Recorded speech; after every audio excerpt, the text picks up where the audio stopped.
వీడికి కొంచెం పువ్వుల్ని అమ్మాయిల్ని చూపించండిరా, మరీ వైలెంట్ గా ఉన్నాడు. శ్రీలంక ప్లేయర్లంతా ఇది ఫైనల్ మ్యాచ్ అనుకున్నారు, కానీ వైభవ్ మాత్రం దీన్ని పక్కా రివెంజ్ మ్యాచ్ అని ఫిక్స్ అయిపోయాడు. లాస్ట్ మ్యాచ్ ఓటమికి, లాస్ట్ మ్యాచ్ స్లెడ్జింగ్ కి అన్నింటికి ఒకే దెబ్బతో వడ్డీతో సహా తిరిగిచ్చేశాడు మన బిహారీ బుల్డోజర్. 11 బంతుల్లో హాఫ్ సెంచరీ, 29 బంతుల్లో 94 రన్స్ ఏంటి పుడ్డోడా.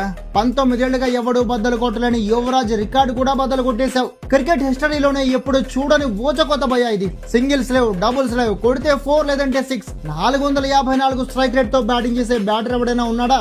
శ్రీలంక ఏతో జరిగిన ట్రై సిరీస్ ఫైనల్ మ్యాచ్ లో మన బిహారీ బుల్డోజర్ క్రీజ్ లోకి అడుగు పెట్టడం లేట్. లాస్ట్ మ్యాచ్ లో తనతో గొడవ పెట్టుకున్న ప్రతి లంక బౌలర్ లో తొక్క తీశాడు.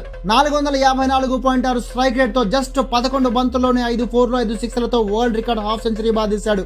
ఒక్క సింగిల్ గానీ డబుల్ గానీ లేదు. 2007 T20 వరల్డ్ కప్ లో 12 బంతుల్లో హాఫ్ సెంచరీ కొట్టి వరల్డ్స్ ఫాస్టెస్ట్ హాఫ్ సెంచరీ బాదిన యువి రికార్డును కూడా ఇక్కడ బ్రేక్ చేశాడు.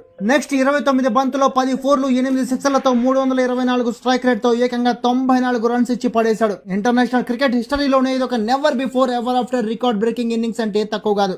మరి విధ్వంసకర ఇన్నింగ్స్ తర్వాత వెంటనే వైభవ్ ని ఇండియన్ టీమ్ లోకి తీసుకోవాలంటారా? కామెంట్ చేసి చెప్పండి.